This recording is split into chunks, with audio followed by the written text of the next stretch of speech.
केरल सरकार ने सीएए के खिलाफ सुप्रीम कोर्ट का रुख किया है। केरल सरकार ने सुप्रीम कोर्ट में याचिका दायर कर नागरिकता संशोधन कानून 2019 और नागरिकता संशोधन नियम 2024 को लागू करने से रोक की मांग की है। केरल सरकार ने सीएए पर रोक की मांग करते हुए तर्क दिया है। सीएए कानून को लागू करने में 4 वर्षों की देरी हुई है। इसका मतलब ये है कि इस कानून को लागू करने की तुरंत आवश्यकता नहीं है। इस आधार पर ही सीएए पर रोक लगाई जा सकती है। सीएए के खिलाफ केरल की इंडियन यूनियन मुस्लिम लीग पार्टी और AIMIM चीफ असदुद्दीन ओवैसी ने भी याचिका दायर की है। सुप्रीम कोर्ट सीएए के खिलाफ दायर याचिकाओं पर 19 मार्च को सुनवाई के लिए सहमत हो गया है। याचिकाओं में आरोप लगाया गया है कि सीएए कानून असंवैधानिक है और ये धर्म पर आधारित है। याचिकाओं में ये भी कहा गया है कि नागरिकता संशोधन कानून असम समझौता 1985 का उल्लंघन भी है। तो हमने सुप्रीम कोर्ट को पहले ही हमारा केस सुप्रीम कोर्ट में है। उस वक्त गवर्नमेंट ऑफ इंडिया के काउंसिल ने कहा था कि गवर्नमेंट ऑफ इंडिया ने अभी रूल्स नहीं बनाए हैं, तो इसलिए अभी उस पर कोई बहस करना बहुत जल्दी होगा।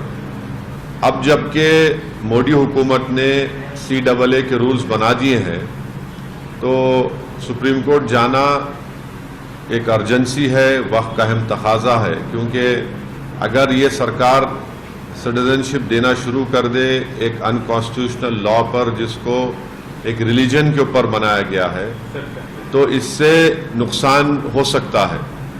नुकसान ये है कि सुप्रीम कोर्ट मॉनिटर्ड एक NRC आसाम में हुआ जिसमें 19 लाख लोगों के नाम नहीं आए।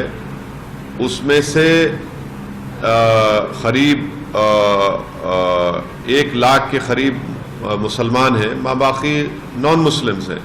अगर आप इस लॉ के उस रूल्स के तहत उन तमाम लोगों को दे देंगे सिटीजनशिप जिनका रिलीजन इस्लाम नहीं है, तो ये बड़ा ही नाइंसाफ़ी होगी उन लोगों के लिए, उन मुसलमानों के लिए जिनका नाम नहीं आया। दूसरा इम्पॉर्टेंट पॉइंट ये है कि सुप्रीम कोर्ट ने 1960s या 70s में एक जजमेंट में कहा था कि अगर कोई एल्योरमेंट आप देते हैं किसी को अपना रिलीजन बदलने के लिए, तो वो भी एक क्राइम है। अब ये सरकार ये कह रही है कि अगर आपका रिलीजन इस्लाम है या आप मुसलमान हैं तो आपको सिटीजनशिप नहीं दी जाएगी, अगर आपका रिलीजन इससे हटकर होगा तो हम दे देंगे। तो ये भी एक किस्म का एल्योरमेंट है। इसीलिए हम सुप्रीम कोर्ट के पास गए हैं और सुप्रीम कोर्ट से हमारे फाजिल वकील जनाब निज़ाम पाशा साहब हैं और हमको उम्मीद है कि सुप्रीम कोर्ट इस पर देखेगा। अब देखेंगे सुप्रीम कोर्ट में क्या होता है। सर, आपने जैसे सीए जैसे लागू हुआ तो आपने कहा कि चुनावी फायदा लेने के लिए चुनाव जस्ट आने वाला है, उससे पहले क्या ये आप पे अप्लाई नहीं होता कि आप भी जो डॉक्यूमेंट आपने शो किया और सुप्रीम कोर्ट को अप्रोच हुए, आज अभी इस वक्त अनाउंसमेंट हो रहा है, चुनाव का ऐलान हो रहा है, उसके ठीक उसी दिन आप भी कर रहे हैं, तो क्या आप भी पॉलिटिक्स नहीं कर रहे हैं? देखिए, मैं एक पॉलिटिशियन हूं, मैं कोई फिलोसोफर नहीं हूं, नंबर 1। दूसरी बात यह है कि यह कानून पास हुआ था 2019 में। रूलिंग पार्टी नरेंद्र मोदी प्रधानमंत्री की सरकार ने इसको पास किया, तो वो लोग इसको दबा के रखे अपने पास, अपने बगल में दबा के रखे, और जैसे ही उनको मालूम था कि 1 हफ्ते के अंदर election commission of India Lok Sabha के चुनाव की डेट्स अनाउंस करेगा, उन्होंने रात में ये रूल्स का ऐलान कर दिया। जब सरकार चुनाव को सामने रखकर फैसला ले रही है, तो ये बहुत गलत बात है कि आप मुझसे सवाल कर रहे हैं कि मैं सुप्रीम कोर्ट क्यों जा रहा हूं।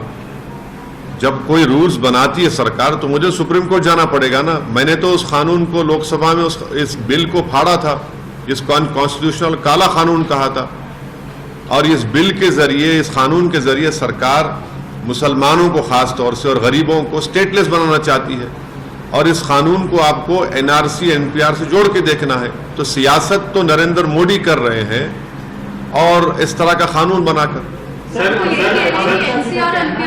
हाँ,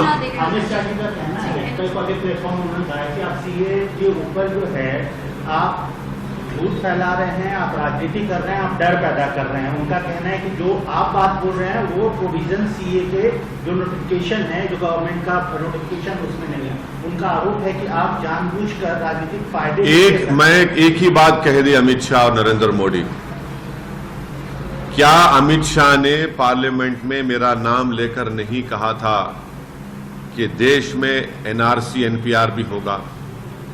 आपके कई टीवी चैनलों पर अमित शाह ने कहा था कि क्रोनोलॉजी समझिए, एनपीआर एनआरसी होगा। क्या बीजेपी ये कह दे कि आसाम में जो 19 लाख लोगों के नाम सुप्रीम कोर्ट मॉनिटर्ड एनआरसी जो हुआ था, जिसमें 1600 करोड़ रुपए खर्चा किए गए और 50 लोगों ने सुसाइड कर लिया, उसमें हेमंत बिस्व शर्मा जो मुख्यमंत्री कह रहे हैं, वो कह चुके हैं कि जो नॉन मुस्लिम हैं उनको सिटीजनशिप मिल जाएगी। मुसलमान क्या करेगा?